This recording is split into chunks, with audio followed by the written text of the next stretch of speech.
우리의 모든 죄를 씻으시는 은혜를 베푸시는 거예요. 그래서 출애굽 할 때부터 천국 들어갈 때까지 우리는 오직 예수 그리스도의 보혈통으로만 우리의 죄 문제를 해결받고 정결하게 되어주시다는 것입니다. 이것이 여러분 복음이요, 이것이 유일한 기독교만이 구원이 있다고 하는 것을 확신해 주는 것입니다.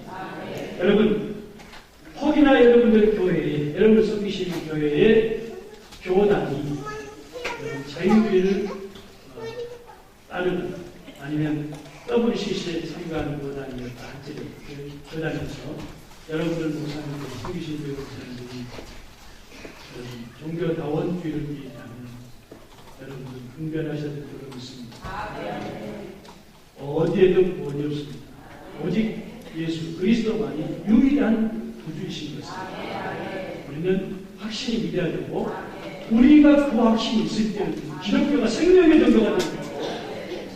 여러분, 기독교는 절대 타 종교와 다릅니다.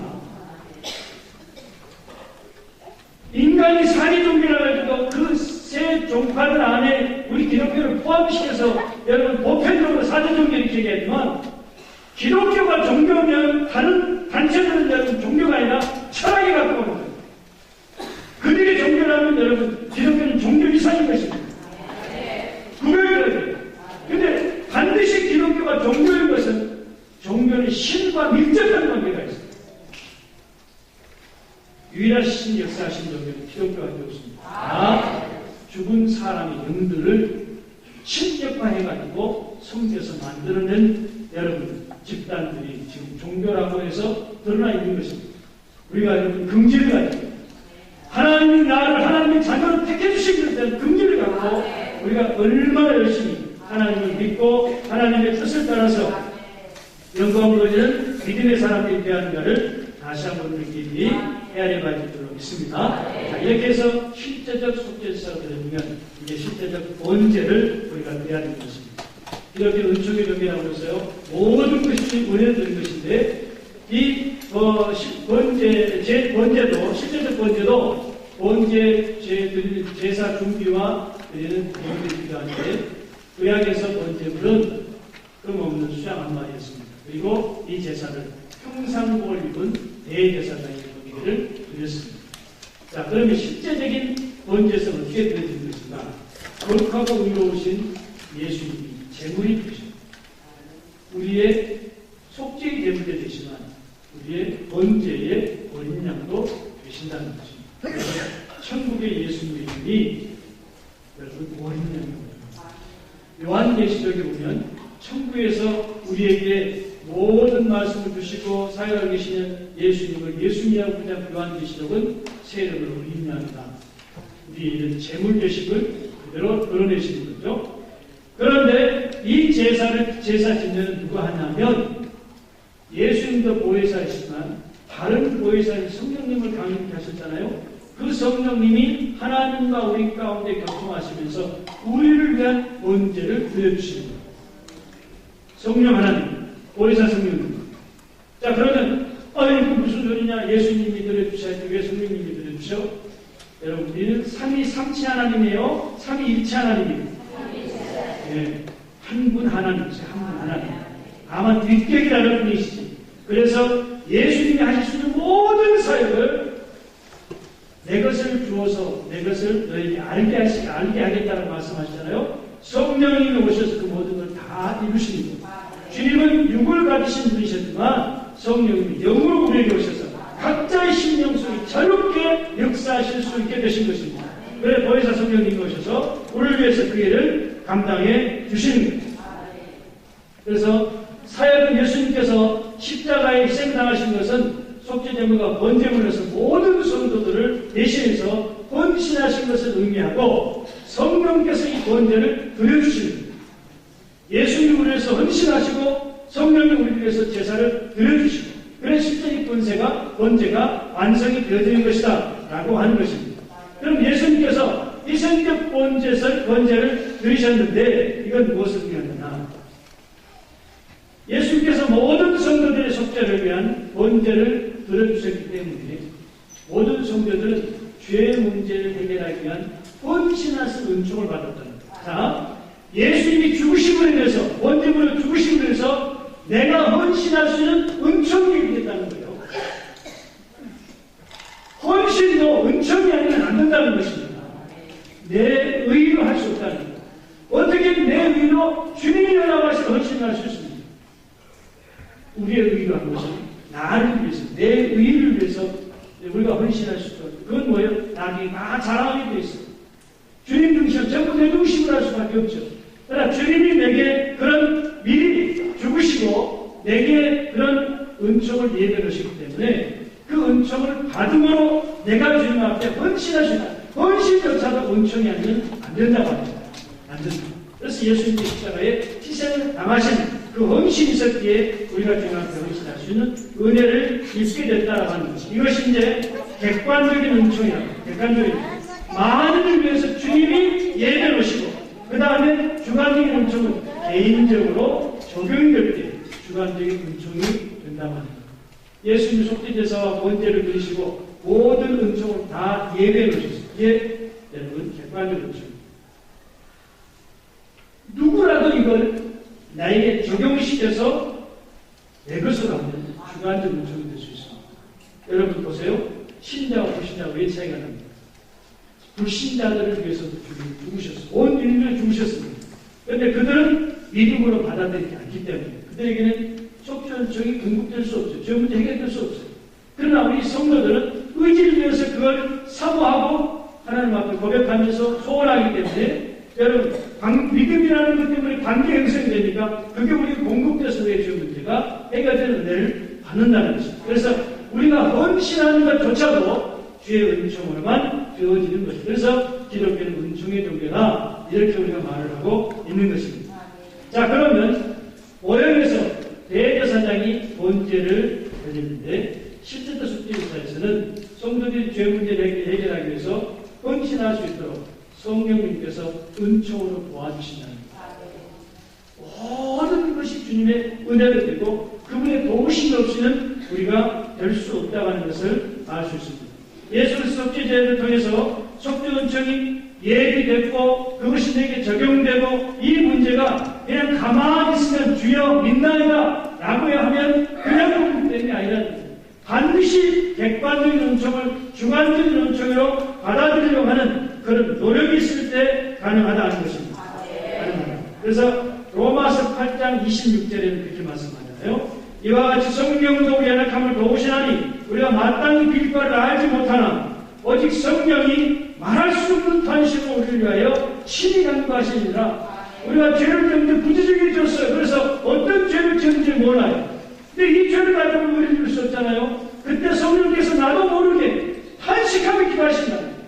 그래서 내가 회개할 수 있는 죄가 깨달아지는 것도 성령님이 나를 도와주시 때문에 가능하지 내 의의로 깨달아서 고백하는 것이 아니라는 것입니다.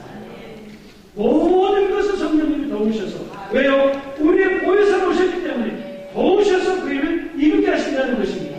그래서 이 번제 역시도 성령님을 위해서 드릴 수 있도록 하신다는 것입니다. 자, 그러면 성령께서 우리의 죄를 지적하시고 헌신을 드리게 하시는데 성령께서 헌신코자 하는 마음을 주시지 않으면 우리가 죄를 해결할 수 있는 그 죄를 기억나게 아니하시면 결코 헌신도에게도 안 된다. 그래서 성도들은 성령의 도우심을 받아서 상번제 드리는 생활을 우리가 하게 된다. 그래서 성도들의 상번제를 우리가 성도들은 상번제를 계속 드리는데 매일매일 드리는 제사 이게 상번제라. 순간순간 우리가 주님 앞에 제사드리는 삶을 살아간다는 것입니다. 속죄은총을 적용하기 위해서 헌신하는 생활을 계속 하지 않으면 이런 은총들이 우리에게 공급되지 않는다는 것입니다. 그러면 어떻게 헌신하는 것입니까? 어떻게 죄 문제를 해결받기 위해서 우리가 상번제를 드리는 것이냐라고 하는 것입니다. 그것은 성도들이 양심의 가책을 받는 제가 하나님 불의한 일을 했는데 하나님 앞에 죄를 지었는데 양심의 가책을 받을 때 이 마음에 참여하는 생각이 들어요. 그럴 때 하나님 앞에 무릎을 꿇고 간절히 기도합니다. 주여 이런 죄를 지었는데 용서해 주옵소서. 이게 상번제 드리는 헌신의 생활입니다. 그러니까 여러분이 우리의 기도 중에 제일 기뻐 받으시는 게 더 어떤 길이냐? 죄 문제를 주님 앞에 내려놓고 그 죄를 용서받기 위해서 회개하는 기도입니다. 왜 그렇습니까? 회개의 기도는 예수님이 십자가에 죽으신 그 죽으심을 헛되지 않게 하는 기도가 여러분 회개의 기도인 것입니다. 우리가 나면서부터 어렵게 태어났으면 회개할 필요가 없지만 나면서부터 죄인으로 태어났는데 이 죄의 문제를 해결할 길이 없는데 여러분 그 문제는 그 방법은 강한 예수님의 보혈 앞에 가지고 나가야 되는데 죄를 지켜도 예수님 보혈 앞에 내 죄를 회개치 않는다면 예수님의 피를 능멸하는 거예요. 얼마나 안타까운 일이겠어요. 그러나 우리가 그걸 깨닫고 예수님의 보혈만 내 죄를 씻을 수 있는 능력이라는 게 깨닫고 그 앞에 우리의 죄를 털어놓고 회개할 때 주님의 그 기도를 가장 왜 독생자 예수 그리스도의 죽음을 헛되지 않게 하는 기도이기 때문에 그 기도를 기뻐 받으신다는 것입니다. 그렇게 기도하고 빌 때 헌신한 생활을 주는 것이고 때로는 우리가 길을 걸어가다가도 갑자기 그런 것들이 깨달을 때 죄가 그러면 화살이 들어요. 조금 전에 어떤 사람하고 대화를 하고 딱 돌아섰는데 내가 말 실수했구나. 그 사람한테 미안해서 어떡하지? 라고 생각을 하면서 하나님 앞에 회개하는 하나님 그 영혼이 상처받게 해주시고 상처받지 않게 해주시고 이 문제를 통해 시험 들지 않게 해주시고 제가 말이 실수했는데 하나님 용서해 주시고 원합니다. 이렇게 순간순간 화살이 기도를 드리는 것도 우리가 헌신한 생활을 하는 겁니다. 그런가 하면 이것이 이제 너무 큰 죄라고 생각돼서 내가 어떻게 하면 이 죄 문제를 해결하는지 하나님 앞에 내 의지와 정성을 빼놓을까 하다가 금식을 하고 금식하면서 다른 걸 다 내놓고 주여 이 죄를 용서해 주시라고 큰 죄 문제를 놓고 회개하는 그런 기도를 드립니다. 이것들이 오늘 우리에게 상번대로 드려지는 여러분 제사가 있습니다. 그리고 탄식하고 한숨 짓고 대성 통과하고 통일하고 하는 것이 번제의 생활이라는 것입니다. 그러면 번제를 드리는 건 무엇인가? 이 죄 문제 때문에 괴로워하고 죄 문제 때문에 부끄러워 다만 가난하게 살아서 내가 응답받지 못해서 되는 게 아니라 죄 문제 때문에 괴로워하고 부끄러워하면서 참여하고 안타까워하는 것으로 모든 죄를 주님 앞에 고백하면서 성령의 도우심으로 해결하려고 하는 그래서 속죄 음성을 위해서 철저하게 참여하는 이것이 번제라고 하는 것입니다. 그래서 성인들 불제 생활을 따라 절제해보고 로마 10장의 사도 바울의 내면적인 그런 죄들을 고민한 것처럼 이 자기 내면을 걷다고 고민하고 자기 작은 것까지를 부끄러워하면서 철저히 참여 생활하는 것이 여러분 우리가 하나님 앞에 번제를 드리는 상번제의 삶이라고 하는 것입니다. 죄 문제 때문에 다만 죄 문제 때문에 다른 것을 목표로 하지 않고 이 죄 문제에 우리 자신들을 드리는 삶을 살아야 줄 믿습니다. 그래서 성령의 역사가 엄청 이어서 번제 드리는 생활을 계속 하게 될 때 여러분 점진적으로 한꺼번에 깨끗해지는 게 아니에요. 한꺼번에 어려워지는 게 아니에요. 이스라엘 백성들이 광야 40년을 갔습니다. 우리 40년의 모형이 있습니다. 그래서 점진적으로 이루어져서 천국 갈 준비를 하게 하시는 것입니다. 그러면 성도들이 드린 번제의 신뢰가 무엇인가를 좀 살펴보겠습니다. 우리는 교재에 나와 있습니다. 베네딕토 성인 스페학교 산속 동굴에서 누워서 수도생활 하다가 자기 옛날 생각을 합니다. 그런데 옛 애인 생각이 납니다. 수도생활하기 전에 특별히 애인이 있습니다. 이제 뒤라고 해주고 왔는데 옛 애인이 생각하면서 갑자기 의욕이 치밀어 오는 거예요. 음란한 생각이 순간적으로 살릴 수 있습니다. 근데 그때 갑자기 동굴 밖에서 예쁜 여자가 옷을 다 벗은 채로 서 있는 거예요. 가만히 보니까 옛 애인이었습니다. 깜짝 놀라면서 아니 당신 웬일이요? 라고 했더니 이 여인이 동그라미를 부르면서 자기 이름을 부르고 내리고 추워요 추워요. 근데 내리는데 가만히 생각하면 이러면 안 되는데 이 자기 옷을 벗어다가 그 사람의 몸을 가려주려고 했습니다. 그때 내리는데 추워요 하면서 그 여인이 자기 품속을 딱 안겨버립니다. 데리트가 갑자기 그 여인을 딱 깨어났는데 그 순간 깨어났던 여인이 문제가 되고 깔깔깔깔 하면서 마귀의 웃음소리를 나면서 마귀가 사라지면서 자신이 유혹에 넘어간다는 사실을 깨닫게 됩니다. 또 깊이 회개하고 동굴 밖 가시덤불 속에서 모든 피가 납니다라는 것까지 주님 앞에 눈물로 참여하면서 자신의 죄, 순간적으로 지은 죄를 회개했다. 이것이 참된 번제를 드리는 모습입니다. 지극히 작은 것 하나, 어떤 죄라도 대충하지 않고 철저히